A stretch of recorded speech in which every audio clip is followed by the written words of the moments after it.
Have milk here. Now here's the trick. You want to stir this. You don't want to add the milk to the vodka. If you add the milk to the tea vodka, it's going to curdle right away. You don't really want it to curdle right away, so I always add the vodka to the milk while I'm stirring. All right, now, it's not broken yet. Certain liquors, when I do this technique that I call milk washing, will break right away. Tea is not usually one of them. So what I'm going to do is I'm going to add a little bit of citric acid solution. So this is just citric acid and water, and we're going to talk more about acids later. But this is actually, like, the use of acids at the bar is one of the things that I think, no matter whether you like technology or not, literally, for almost nothing. You guys have homebrew shops here? Yes. Homebrew? Beer? Yeah. Any homebrew shop or winemaking shop, you can get like a full kit of acids that you can go, and we'll talk about correcting juices later, but it's really a handy thing to have around the bar, and I'll show you why. So here's a little citric acid, which is the characteristic acid from lemons. I add it, and if there's a God in the sky, bang, it breaks. See that?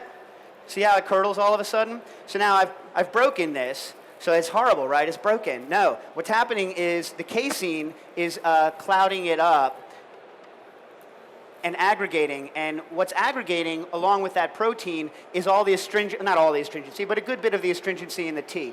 So what I'm going to do, you see how I'm gently just moving it around, and the reason I do this is the mistake people make. If I was at home right now, I'd say, you know what? To hell with it, I don't care. I'd throw it in the centrifuge, and the centrifuge is strong enough, it's going to spin everything out. But if you don't have a centrifuge, what you want to do is very gently kind of move these curds around a little bit, and what that's going to do is there's going to mop up the rest of the stuff that's left over in the thing. And by the time this demo is over, I'll make this drink second to last. By the time this demo is over, it'll be ready to decant. We'll just strain it through cheesecloth, and we'll shake some drinks out, right?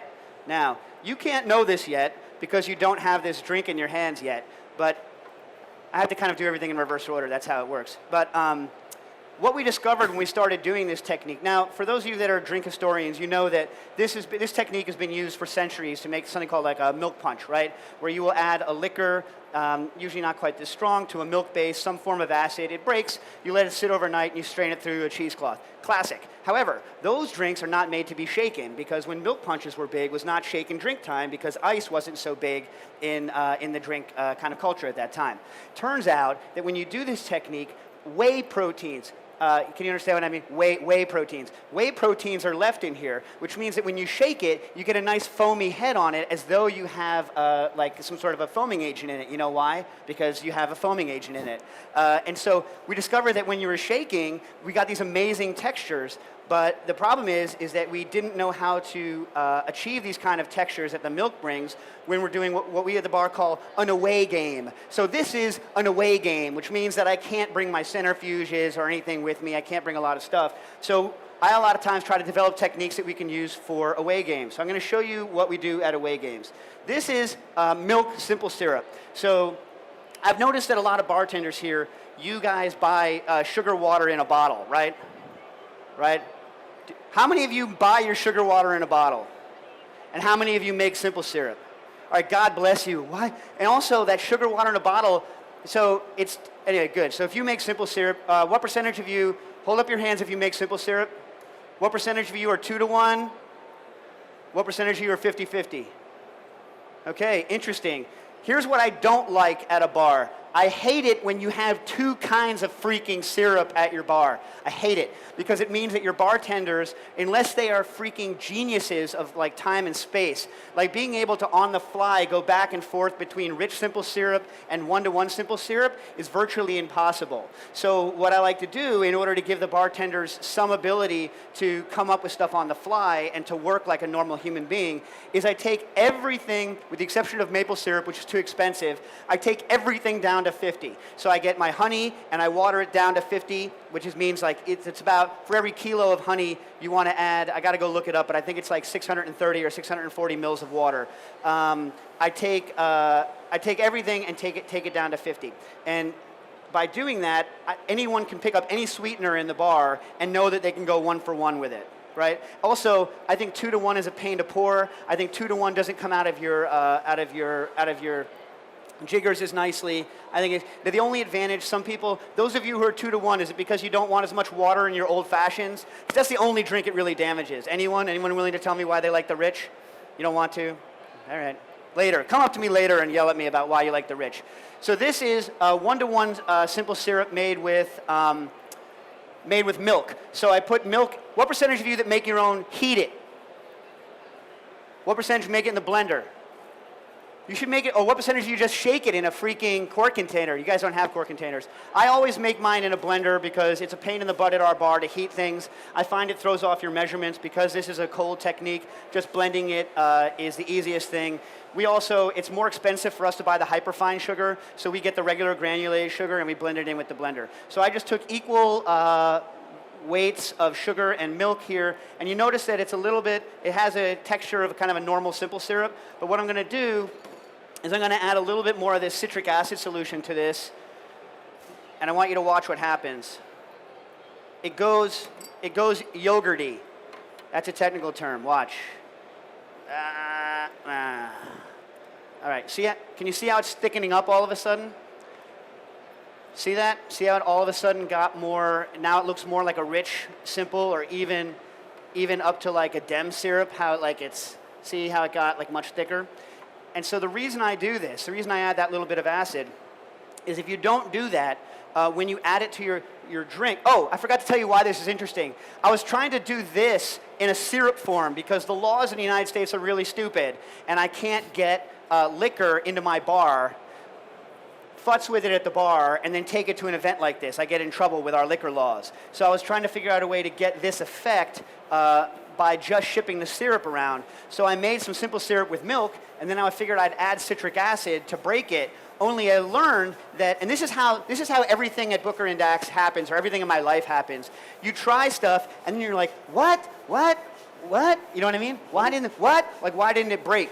Am I playing music? Oh, that's Sawing Ice. Okay, so what happened is I noticed it didn't break, it just got thick. And then I was like, well, can I actually make a drink out of it? Yes, you can make a drink out of this, like a normal drink. I'll show you the drink we're going to make, and then we'll start making those drinks so that you may have them. This is rum.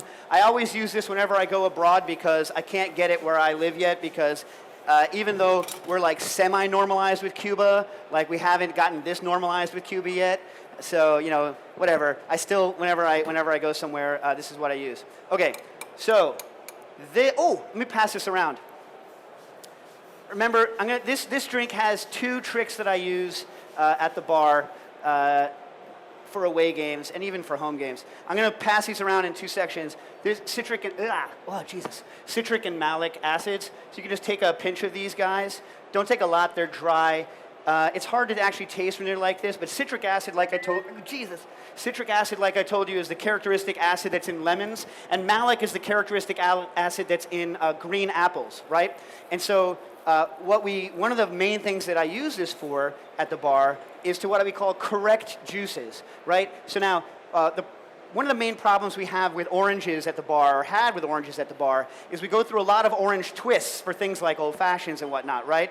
But then we have all of this juice, and the juice to us is fundamentally useless because it's not acidic enough, right? So I hate most drinks made with orange juice, mainly. You know what I mean? So instead, all lemon juice and lime juice are both roughly 6% acidity.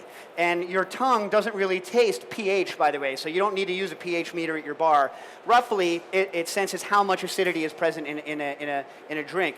So for every liter of orange juice, I add 32 grams of citric acid, right? Because that's what's it. So, back up, sorry, I'm going so fast because I know they're going to pull the plug. Lemons are mainly citric acid. They're 6% citric acid. Green apples, I don't know what their percentage is. They're malic acid mainly. Limes, which are the miracle of God fruit. Do you guys eat a lot of lime here for cocktails? I noticed in the store it's mainly lemons, but for cocktails, you're mainly limes. Good. Limes are a mixture of citric and malic acid in a ratio of roughly 2 to 1. So a liter of lime juice contains roughly 40 grams of citric acid and 20 grams of malic acid. So to make orange juice at same level, you add 32 grams of citric acid and 20 of malic. And now, remember I told you I like everything at equal strength? Now I have orange juice that to a bartender works like lime juice, which is nice, right? Works. I'm also later on going to describe liquid nitrogen and your local travails with it here, assuming they don't pull the plug. But we're going to use liquid nitrogen in this demo quite a lot. And I promise you that I will talk about the safety before we leave because I don't want to not. Can you see what's going on, or are you totally shafted? You're totally shafted. Okay. So I'm going to do 2 parts, and then Ryan, you guys are going to have to make a giant batch of this crap, all right? Ready? You ready for this? Ready? All right. By the way, I'm a huge advocate of metal-on-metal tins. I freaking hate the glass ones. What do you guys think? Can we use your metal ones? Yeah, use whatever you want. I also brought these fake large cubes. Where are they? At the bar we use large ice cubes for shaking because it makes a better texture. But for away games, I started making these fake cubes, which don't do anything to chill, but they help to add the texture of shaking with a big cube. And again, I doubt I'll have the time to talk about it later, but let's say I do, then I will. I'm going to add 3/4 of an ounce. This is just it's a 2 3/4 flat 3/4 on this because this has some acid in it. Yeah. You know what? You're making a huge batch anyway, so we can just taste it before we shake it. Okay. You know? So there's the milk syrup. Oh, did I tell you why I continue to add the citric acid to it, or did I forget? I forgot? Okay. The reason I continue to add the citric acid to it is because I found that if you don't add the citric acid beforehand, right, what happens is the drink tastes grainy. So by pre-breaking it a little bit and turning it into kind of a yogurty situation, you can make it not have that kind of grain. I'm gonna shake. All right, you can take all the ingredients now and just start freaking rocking and rolling. 3/4? Yeah, roughly, a little like a flat 3/4. Also, a little secret. Did anyone see my little dropper bottle? Yep. I had it here somewhere. Yes. Salt solution. So almost all of our drinks at the bar have a salt solution in it. 1, 2, and I also have a huge bucket of salt solution, or you can just add salt to taste, Ryan. Here's salt. I always travel with salt with me. The reason I put salt into a liquid form like that is because it's virtually impossible for a bartender to pick up salt with wet hands, and I'm adding such a small amount of salt because I don't want it to taste salty that it would be almost impossible to dose it out. So instead we make a salt solution that's about 20% salt. This is liquid nitrogen. Pay no attention. I'm wearing goggles. You just cannot see them. We have coops here. Right, I'm going to chill the coupe out. This is how we chill coupes at the bar because we don't have freezers for it.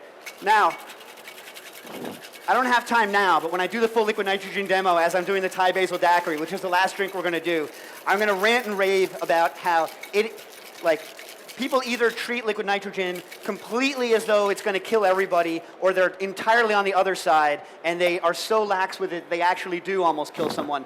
Notice that I'm not going to serve any liquid nitrogen to anyone. Also, when you're using milk foams or anything, I like these new, very fine spring strainers, and the reason is I don't have to double strain through a tea strainer, and a tea strainer really, really kills the foam on this kind of a drink. But you get this nice texture, super smooth, like rock and roll with that. Isn't that pretty? And this is how we serve, like all of our drinks are basically just like this. Here's your coupe glass with like no garnishes on it. And one of the reasons I don't garnish is because when I first started, people who use new technology were accused of only doing things for gimmick and garnish sake, right? And so I was like, well, crap on you. I'm not going to use any garnishes at all. And so now, like 3 years later, we have 1 or 2. The only real garnish that we have now is we serve one of our drinks with a little beer. 3/4. 2. This one's a little sweet, so pull this back. I made it a little sweet. So 2. Let's do 2. You guys like things less sweet, right? In Greece, they like it more sweet. You like it less sweet. Let's do a first batch with 2, like in between 1/2 and 3/4. And we'll keep this guy at like just under 3/4, and then we'll see where we are. It's a bit sweet. What do you think? Bit sweet. Texture good, too sweet. It's too sweet. Okay. Are you okay with doing that? Yeah, that's all right. We're on the next drink. We're just gonna serve until they pull the mic. Okay, so next thing I'm gonna work on is gin and tonic. So I mentioned that I was gonna talk. Oh, here, Ryan. Thanks, man. The next thing I'm gonna do is gin and tonic, and I think I mentioned before that I'm kind of particular about my gin and tonics. Now, a lot of people nowadays, when they're making their gin and tonics, they want to add, especially, I haven't been to Spain since the gin and tonic revival has happened, but I know they're doing lots of interesting work over there. In the west coast of my country, in the U.S., they're doing a lot of interesting work in gin and tonics. But my main focus is just working on the classic gin and tonic. And to me, the classic gin and tonic is clear, not cloudy. If you remember back to my rant at the beginning of this talk, my classic gin and tonic is clear, very highly carbonated, has a kind of a real lime flavor to it, but the only flavors I want are sugar, lime, quinine, and gin. Like nothing else. I don't want any other flavors involved in it. Now, one of the problems when you have your own bar program is that when you're going to carbonate a drink, you need to have everything clear. Because if you notice, those of you that don't clarify things, when you put, let's say, a fresh lime into a glass of tonic, it's going to foam up uncontrollably, right? And that's because there's lots of stuff in the lime that causes what's called nucleation sites, causes bubbles to form.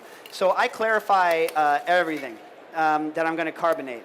The problem being that when you take lime juice on in the bar, you are forced to clarify every day because lime juice needs to be fresh in order for it to be good, right?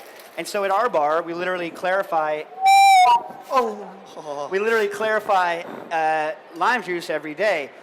This causes two things. One, it would be a pain for you at your bar if you didn't have this kind of a program to do it. But two, we have a lot of clarified lime juice left over. So what we do is instead of throwing it away, we boil it. We make it into a cordial. So it turns out, like, I love fresh lime juice, and I love cordial, right? Which normal cordial, you would normally take the same weight of sugar as I have of clarified lime juice, throw a peel or two in, bring it up to the boil, and let it cool down. Once you do that, it takes on that kind of cordial flavor, which is not the same as fresh lime juice, but also delicious. And now it lasts for infinity, which is awesome, right? So I can bring this from home, even though this also is not straight cordial.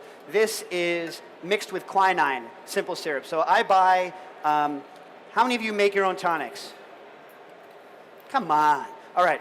A lot of people, when they're making their own tonics, they use bark. They use cinchona bark, which is the tree that quinine comes from. I find that this makes a kind of clouding gin and tonic, and it also adds a lot of other flavors that aren't part of that pure gin and tonicness that I want. So this is literally quinine sulfate.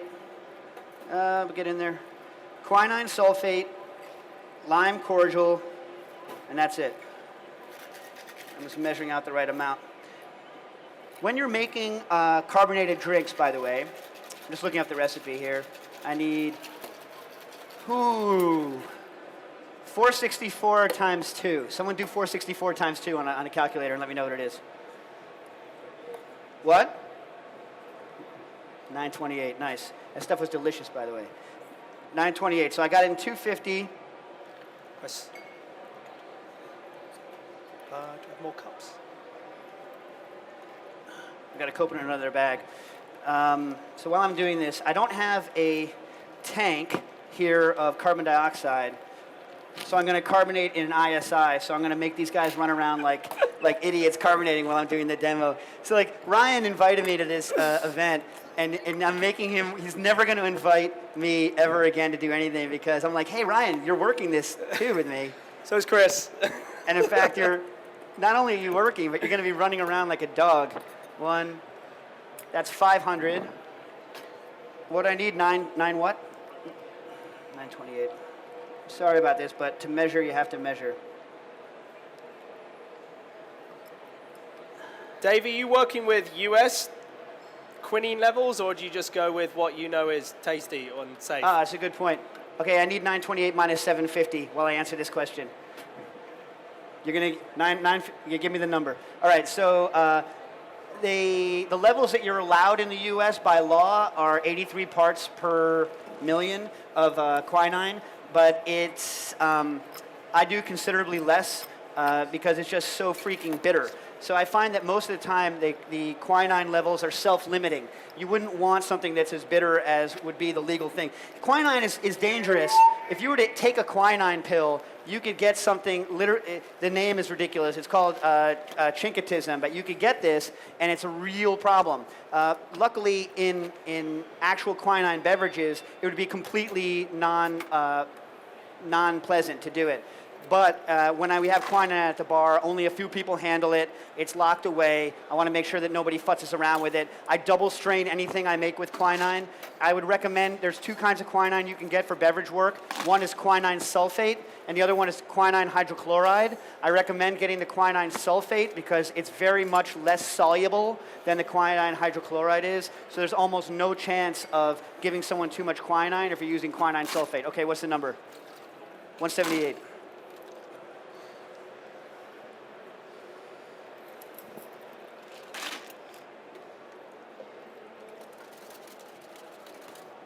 Yeah, okay. So, trick with making gin and tonics, any carbonated drink really, is to not add too much liquor. Your inclination in general is to add too much liquor to a carbonated drink, and in fact, you want it to be a little more watery. All right, now comes the time when we rock and roll. So, okay, so we'll do it. The first one we'll do together. They're fresh. We're going to do rock and roll chilling. When you guys had your unpleasant situation with liquid nitrogen a couple of years back here in you call it Lancaster or Lancashire? What do you call that place? Lancashire? Yeah. Lancashire? Where's the one where the lady got her stomach burnt out with liquid nitrogen? Lancashire. Lancashire. Okay. In fact, Steve, the guy, by the way, his company is Mansfield Cryogenics, should you know. Very good guy. I was speaking to him about this incident that happened a couple of years ago in the UK. A bartender served liquid nitrogen to a customer such that there was actually liquid nitrogen in the customer's drink. This is obviously a huge mistake. And this woman had to go to the hospital. She had like some large part of her stomach removed. It's just a huge nightmare. And what it did was, it put a pall over liquid nitrogen in the whole of the UK, making it very difficult for you to get liquid nitrogen, which is really a shame because liquid nitrogen, when used poorly, is incredibly dangerous, but liquid nitrogen, when used properly, is not. And so, and I'll show you some of the reason I'm going into this now is because I'm going to use liquid nitrogen to do this. And what looks like I'm doing might look like it's crazy, unsafe, and moronic, but I assure you, I do this every day. I am a trained person, so fear not. But I'm going to talk more about it later. I have to chill this very quickly. One of the rules of carbonating is that anything that you carbonate has to be cold. Now, I don't want to dilute it anymore because I am using the exact recipe that I want with water, which, by the way, is the recipe's in the book. It's better to go by the recipe in the book just because this one with the cordial is a weird recipe and I don't have time to give you the whole thing. But in Liquid Intelligence, there's a recipe for it. But it's pre-diluted, right? So you don't want to dilute it any further when you're working. So here, chilling an individual drink with liquid nitrogen is a wretched idea because it's very hard to get the temperature right. But when you're chilling quarts and quarts of a drink, you can chill with liquid nitrogen. And you use this technique called rocking and rolling, where you get a very large container. You see how the liquid nitrogen is floating on top? So in order to get it to chill properly, you have to pour it back and forth between the two vessels, and you have to be careful with it because it spits and sputters. Because as the liquid nitrogen chills, it rapidly boils. And as it boils, it sprays stuff everywhere. So you want to add fairly small amounts of liquid and just keep going back and forth and keep adding liquid nitrogen. Now here's the thing. First rule of safety. If it's smoking, you're not going to serve it to a customer. Duh. Look, if it's smoking, you're not going to serve it to a customer. Do not ever, under any circumstances, ever serve liquid nitrogen to a customer. And it's super easy to do. Anyone that's ever worked with liquid nitrogen before knows that this dude in Lancashire served that customer liquid nitrogen on purpose, probably because he wanted to impress her with some smoky stuff. It was her 18th birthday. I don't know how old the dude was, but it was just one of these horrible things that someone thought it would be cool to serve someone a drink that was doing that. Not cool. Not cool. Not cool. Keep all the smoking behind the bar. This goes for any cryogenic product. I do not serve anything with a cryogen in it to a customer. There's just too much room for error. And even so, like, there's another danger with it, is even serving things that are just over chilled. If you the Spanish were the first people to really use liquid nitrogen in large quantities in the kitchen in the early 2000s, and actually slightly beforehand. And some of those guys, even the famous guys, would make the mistake at the beginning of over chilling their product. And the problem is, if you over chill the product, A, it doesn't taste very good because all the flavors are blunted as it gets too cold. But B, it just burns the hell out of your tongue. It just burns the ever-loving crap out of your tongue. And so if someone were to serve you this gin and tonic when it's frozen into a sorbet, let's say, that drink would be so cold that you would have, your entire meal would be ruined. And I've had that happen to me on several occasions. My entire meal would be ruined. We're doing 2 at a time. Okay, so here we go. This is still got a little bit, but it's going to go away while we go. I've got this right at the level of almost frozen. Where's the other son of a gun? Did you guys have that second drink? Was it good? Did you like it? I hope all of you got to have some. Double bomb? What? Double? Yeah, so we'll run through it. That guy's got a little bit. We got to get the stuff out. Okay. Are you good on the rocking and rolling while I work on the next drink after we get this going? So let's do carbonation in this. Where are the tops? Here's one. I don't normally, make sure when you do this, you got the gasket in. This is a whipped cream maker. I never carbonate using the siphons. I find that they are thieves of carbonation. They will rob you of all the carbonation that you've worked so hard to attain. So I only recommend using these whipped cream makers to do carbonation. The only thing I don't like about carbonating in these is it's rather expensive. Make sure that you have, I guess they're called sparkettes, carbon dioxide and not nitrous oxide. Now, normally when you're carbonating, one of the things you want to do is get rid of all the air, and you can't do that in an ISI because it's solid and I can't squeeze it to get the air out. So what we're going to have to do is a double carbonation like this. We do one, shake. Right, so right now I'm forcing carbon dioxide into my product, right? Now what I want to do is I want to vent out. With the liquid nitrogen, can you throw it? Ooh, that was weird. Okay. Oh, there we go. You want to vent. You want to vent out. Is that the cold one? No. What's this? This is ready to roll. What's this? No, I'm going to do this. Is the second. Oh, that's the next batch. I just need something to dump over. Yeah, right. So what I'm doing is trying to get that stuff out, but that was not very bubbly, yeah? So when I do that, what I'm doing is purging the headspace of oxygen. I'm going to do 3 rather. So normally I would do just 2 on this. I would hit it with a second cartridge, shake it, and then let it sit a while. But since that first one didn't please me, I will do a third one. Now here I'm trying to get it to foam, because as I'm foaming, the foam is actually carrying with it all the little nucleation sites and all the other nonsense that's in it, right? So I'm going to do like kind of a mellow foam out, right? Let it come to quiescence. Get quiescent, you son of a bitch. All right. Now we're good. So now it's gotten rid of all of the nastiness inside that's going to stop it from taking a good bubble. And this really, by the way, this like double and triple carbonation is how you ensure good carbonation at your bar or your restaurant. People who don't take the time to carbonate a couple times, they wonder why their carbonation doesn't last very long. And it's because you have lots of little nucleation, you have lots of little nucleation sites in your cocktail. And so all of those little nucleation sites, because maybe you didn't properly clarify, maybe you didn't carbonate a bunch of times when you did it, those are going to keep making bubbles the entire time. So they're like, my stuff's good, right? Because as soon as you pour it, it's good. But all your customers are like, nah, you know what? After 5 minutes, it tastes really flat. You can't hold the bubbles. And not being able to hold the bubbles is a factor of not taking the care at the get-go to make it do exactly what you want. All right? Now I'm going to let that sit for like a minute, and then we'll pour it. You want to carbonate this guy? All right. So let's do 3. Like 1 vent, 2 vent, 3rd sit, uncap, pour. Is this making any damn sense? Okay, I'm told that I'm supposed to use this. This is actually cool. We don't have these in America. How much time do I have left, by the way? We're good, we're good. How many minutes? Oh! Boom. I'll just double what I was going to say to you then. Man, I've been talking fast. Okay, so let's talk about, I can slow down, right? Because after this, we have how many more drinks? Shit, 2.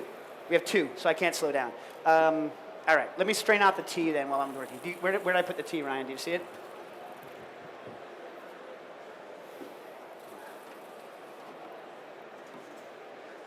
Okay, so normally when I'm working at the bar and using a centrifuge, the tea vodka is like dead clear, like super clear.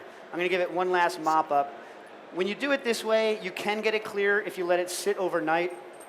But we don't have overnight. We have to serve it right away. Now, even though I have added milk to this tea so that it is like British style, once I break it and I strain the milk out, then it goes back to being American style, and I'm going to add honey and lemon to it, right? Because the goal here was to make, you familiar with the American golfer Arnold Palmer? Yeah, so he has a drink that he popularized that I'm sure people have been drinking since time immemorial, of like iced tea and lemonade, but because he's famous and he used to order that all the time, they now call it an Arnold Palmer in the States. Do they call it that here? Yeah, no? Good, don't start. Why should this golfer guy get to have like something so simple as iced tea and lemonade named after him? It doesn't make any sense, right? And also, look, no offense to the guy, he's like 8 billion years old and richer than God, but but the version that he makes and sells in the US is an abomination. It's a horrible product. It tastes so fake. I don't know, it's something about fake lemon and tea. Ugh. All right, so this is a couple layers of cheesecloth. You can use a linen napkin if you so desire. I got to be careful so I don't drop that.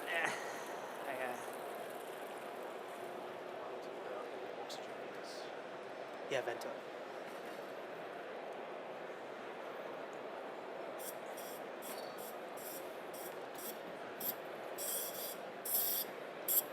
How's the first one? We should taste. Oh, let me show you chilling the glasses again. I can't because I'm doing this. Oh, man. All right, hold on. It's coming out very cloudy. That's all right, though. You gotta trust me. I can make it clear. Pouring? We pouring? If I let go of this, it's gonna fall in, isn't it? I have just made a poor life choice. Yeah. Thanks, you got it? It's gonna wanna fall on the side here. You got it? Yeah, we're good. All right. You ever do that? You ever start doing something and then realize you can't finish what you started? Ali is Thanks very so used much. to this. Yeah. Is this the first guy? Yeah. Or this is the first guy? Notice how Ryan's very, very gently venting it now. When you're actually doing it to serve, you want to have the most gentle venting that you can because you don't want to get rid of those bubbles. Also, when I serve glasses, like I said, I don't have a freezer space at the bar, so I chill my glasses with liquid nitrogen. And flutes are like the classic thing to chill with liquid nitrogen. Now keep it below your eye level, right? And notice that I used coupes and flutes because flutes go like this. If you were to don't do this. This is a jackass move. brrr, because it sprays out when you're doing it and like sprays liquid nitrogen all over your bar. Use things that have a recurve on them, not ones that are literally designed to throw liquid nitrogen into somebody's eyes, right? Use something like this that has a nice recurve. What I really like about chilling this way is I don't have any chill on the bottom of the glass, so I don't get any nasty rings. This is warm, and also this never gets so warm that, so cold rather, that you stick to you like this. And then when you pour it out, this is a test. Oh, yes, yes. Yes, yes, yes. All right. I won't take too much of it because I don't want to waste because it's hard for us to make it. I'm going to go around the other side. Ryan? Thank you, sir. It's okay. Taste. Taste. Could be slightly more carbonated, but whatever. We're doing what we can do. We're doing what we can do. All right, tonics. Is it working all right? Slow but slow? Oh, man, I shafted you guys. I apologize. Okay. So you're carbonating. Yours. I have that drink to shake. And then we have, the last one's a Thai basil. Okay, so let's talk about liquid nitrogen while we're working on this other stuff. So what do we use liquid nitrogen for? Well, you've seen me use liquid nitrogen to, you need me to rock and roll chill this last batch? All right, I'll do that while we're doing it. You see me? That one's chilled, but it's probably warmed up. Oh, that one's chilled? Yeah, that last one isn't. I use liquid nitrogen to chill large batches. By the way, notice I don't pour the liquid nitrogen into this empty container and then pour this on top. Because if I did that, this would crack. This gets very brittle. Another thing is I don't wear gloves. A lot of people wear gloves when they use liquid nitrogen, and there's basically two safety camps on liquid nitrogen. One is you should wear everyone says you should wear goggles. I should be wearing goggles. I misplaced them. Because you really don't want to splash liquid nitrogen into your eyes. The issue with gloves is that you don't want liquid nitrogen to get on your skin too much, right? Like a little bit of liquid nitrogen on your skin is not that much of a problem, right? And the reason is, it's called the Leidenfrost effect. So what the Leidenfrost effect means is that if the liquid nitrogen doesn't have a place to stay on your hands, right, a vapor layer is formed. Can you see this? Can you see my hand, everyone? Or should I pour it over my, here, watch, I'll do it this way. I'll do what I said not to do, and I'll put liquid. First of all, this is for demonstration purposes only. In a working environment, listen to me, and this is for real serious. In a working environment, never put liquid nitrogen above your shoulder levels when you're working, right? And make sure that no one is like around you when you're doing it, because you never want to be in a position where you might accidentally dump liquid nitrogen onto somebody, like into their collar, like on their back, down their neck, anything like this, right? Or you don't want to pour it onto yourself. You don't want to become incapacitated. So always keep liquid nitrogen. I don't know if Steve is still here, but always keep liquid nitrogen below this kind of plane. Occasionally, you can go like this, but don't, right? But look, I'm doing this, it's just so I can show you.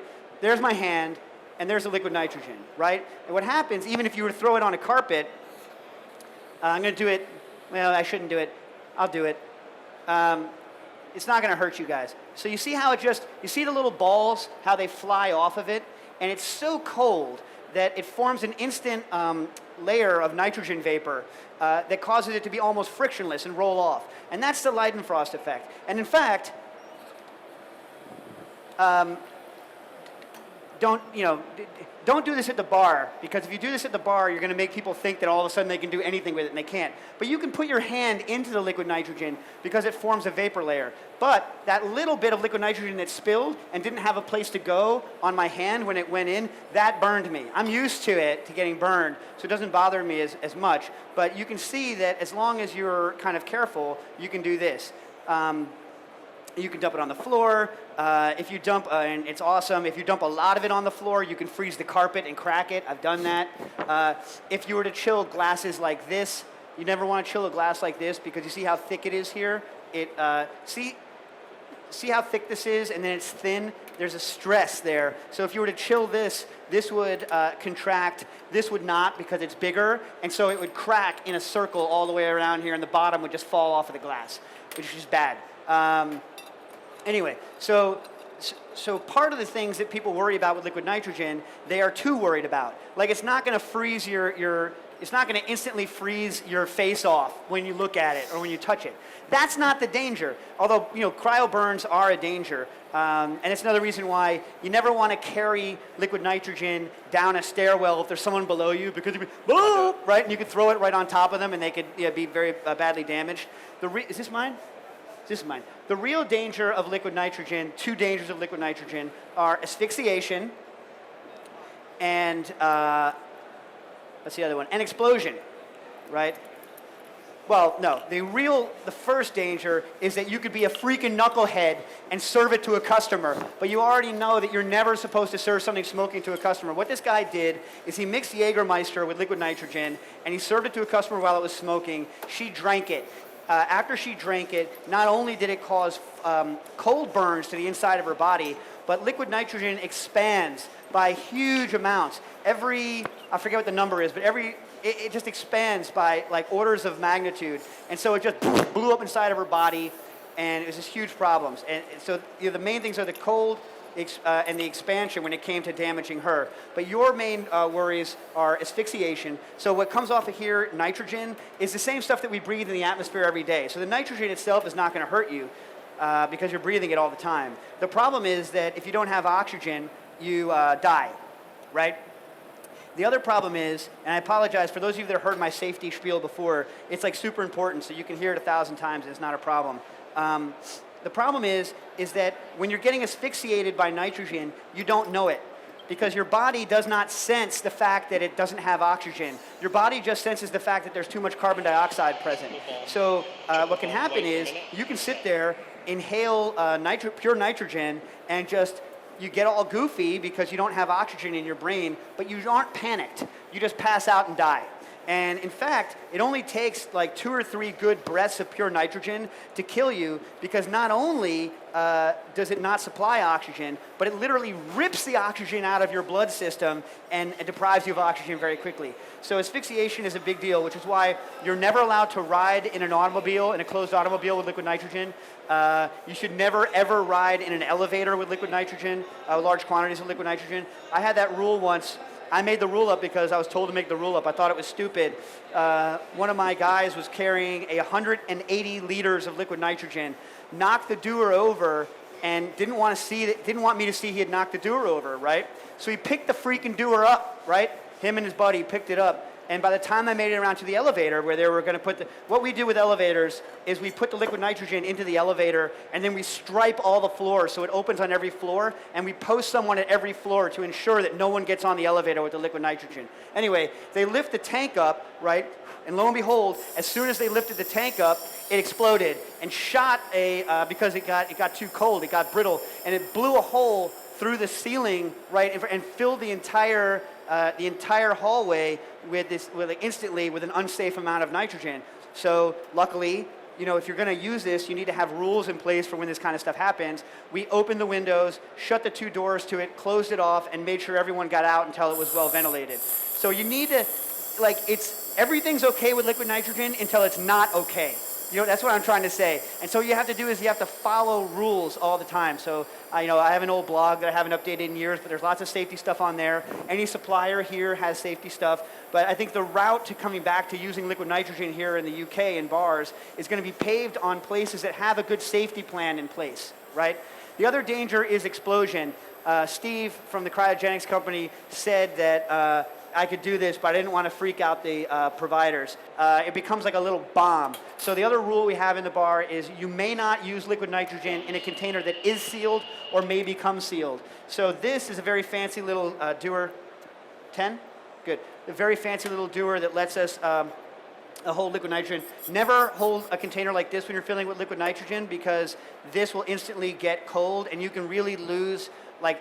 The worst I've ever happened to me, thank God, is I've lost feeling in my finger for 2 or 3 days. But you can get much, much worse. A cook's mentality is to never drop the container that they're holding, right? You'd rather burn your freaking hand off than drop the food, right? I mean, that's the way that I was raised. So the problem here is it can do some real damage to you. So make sure that you're not in a situation where you're going to have liquid nitrogen on you. Pour it in. And we're going to do the last demonstration of the day. Oh, shoot. We have 10 minutes. Let's do the tea. Can you guys shake the tea time while I do it? Yep. Whatever we have is what we've got. All right, yeah, just pull it up and whatever we got was what we got. We're good on this as well. We got loads. That one almost done? Yeah. All right. So I'm going to do the last one. I'll show you this. I'll show you this one drink. Ryan, this one is this a free shaker-ish? Yep. Where's my? Basil. Where's the small tin? Oh. Got it. Thanks. So the tea time is a very dry drink. So a lot of people, when I tell them I'm going to give them tea with honey and lemon, they think they're going to get an extremely sweet drink, but they're not. It's really on the dry side. It's 2 parts of the tea, vodka, and 1/2 part of honey syrup. And remember, that's not straight honey, that's honey syrup. So that's the same as like 1-to-1 simple syrup. And 1/2 ounce of lemon juice. The lemon juice is over here, Ryan, by the way. Oh, actually, shoot, did you use the no, that's lime. There's the lemon, yeah. I didn't do the recipe. What? How much? 2 half. 2 half. You know what? I won't even make one to show you. I'll just have them make it. Shake it with the big cube if you can with it to get it out, and then I'll just demonstrate the last one, which is the major liquid nitrogen thing. Here's another thing of honey.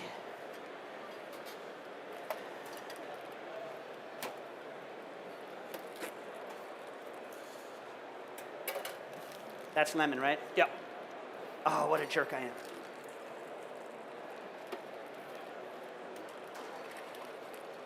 If I bust this out fast enough, we'll actually have a chance for like half of a question. All right, here we go. There's the honey syrup. 2 half, yeah? 2 half. Wow.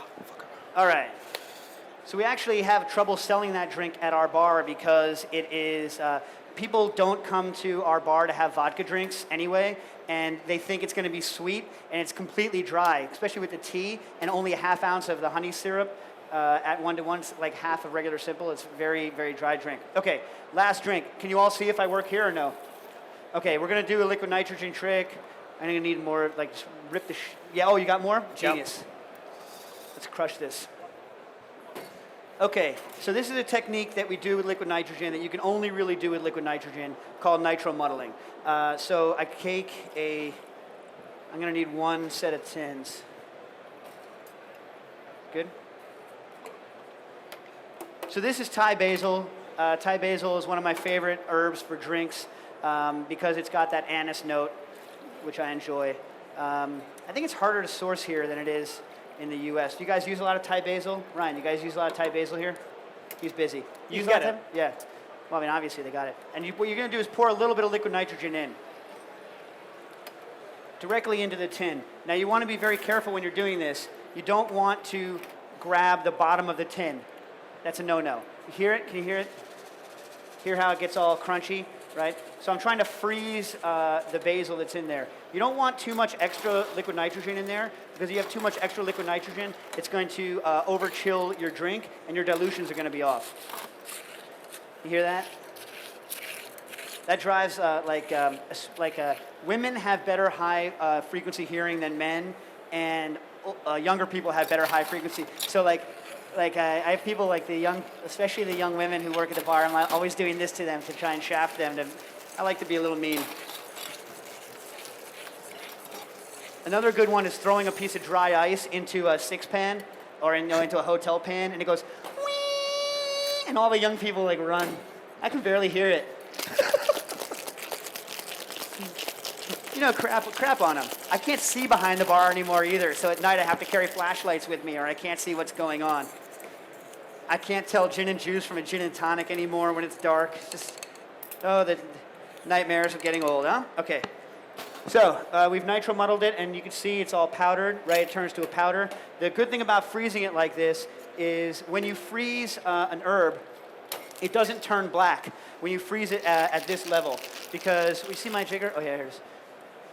Because the enzymes that cause this to turn black and shitty don't operate at these super low temperatures. Then when I add, they're called polyphenol oxidase enzymes. Then I'm going to add my 2 ounces of rum and stir it. And also, the high-proof rum also does not allow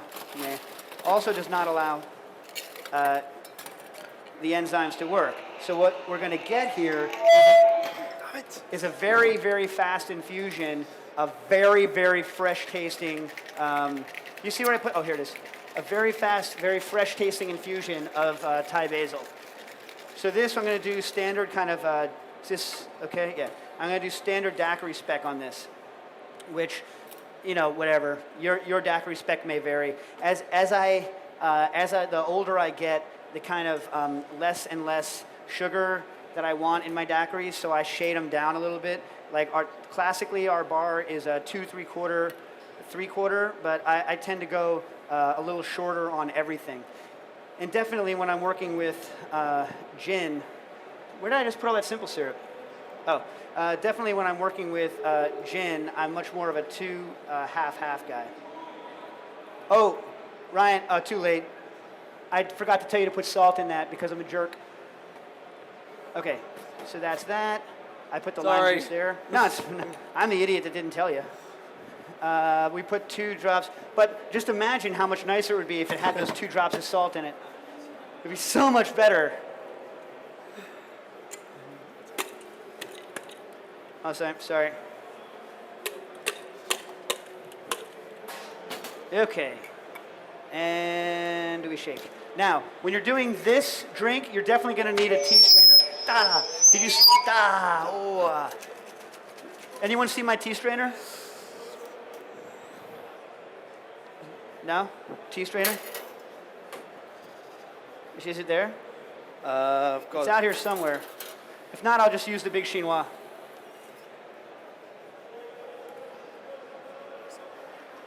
No, you're on the... Someone take the chinois?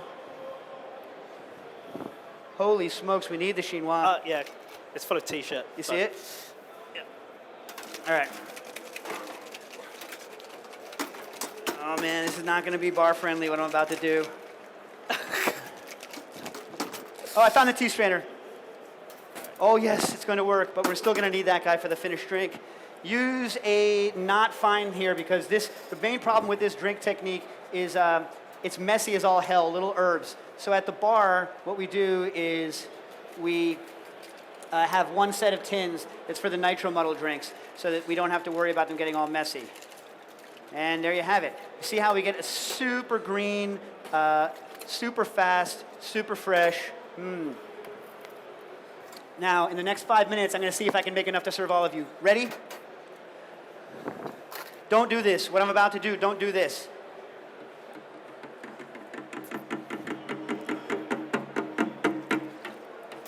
Do not do, do not do.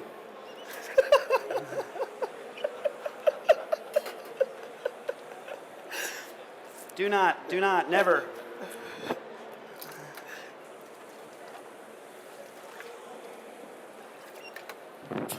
Never, never, never.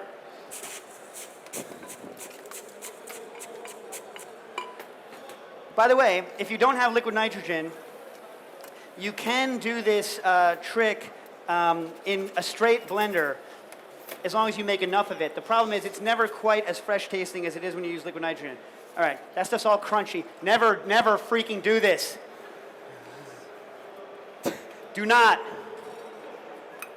Soy trained, never do. Come on, baby.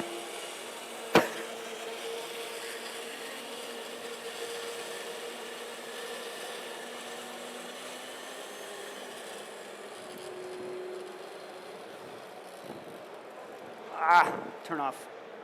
All right.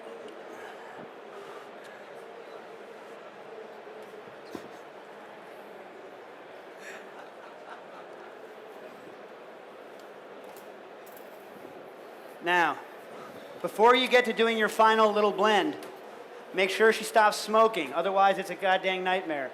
You got the chinois ready to roll? Yep. Okay, this is a 2 3/4, 3/4. And I'll just make one more batch of this on the way out, and then we can talk questions as they kick us out. Hold on a sec. See how it's still smoking? If I were to turn the blender on now with that liquid nitrogen bubbling like this, what would happen is it would just fly out and spray everywhere, which is fun, but it's like makes you look even dumber than you already would look. There, now it's not smoking anymore. Now I can give it a final last pulse.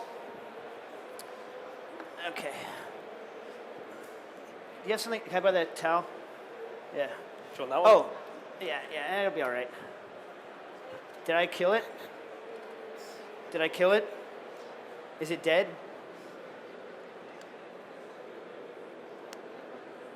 Do you see a light? Oh, it's not locked in. It's not in safe mode yet. There we go. All right, so just a quick blend. Now, when you're doing this technique, usually what I'll do is I'll strain it, but I'll strain it right now before I make the drink. Okay. Good job, all good. Dave.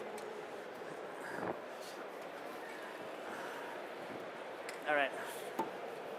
It's like, you know, between 3/4 and half. It's equal parts lime and simple. Yeah. 2 3/4 3/4. Yeah. Let me make one more batch and while I talk about the anything. Is there anything I'm missing on a safety level? What am I missing, Ryan? What am I not telling them? Probably a lot, yeah? What am I not telling Covered them? the liquid nitrogen. That's good. We got quinine covered. What? No, we're fine. We're all safe. Yeah? So should I take questions while I'm working? Yeah, let's do Yeah, it. why don't I take questions while I'm working? Questions? Any questions? Oh, I'll say one more thing while I'm waiting for questions. Raise your hand and I'll just stop talking. But people want to know a lot. In fact, here they want to know, how do you know there's no liquid nitrogen in the drink? Well, it's very simple. It's not possible to shake a drink that contains liquid nitrogen, because if there's even a small amount of liquid nitrogen in your shaking tin, it'll explode like that when you shake it. Thank you. So that is how anyone comes in for health and safety, and as long as you tell them you're never going to stir the stuff in, but you're only using liquid nitrogen for things like nitro muddling and glass chilling, you let them know it is not possible for me to shake one of those drinks and still have it have liquid nitrogen in it. It's just not possible. Lime?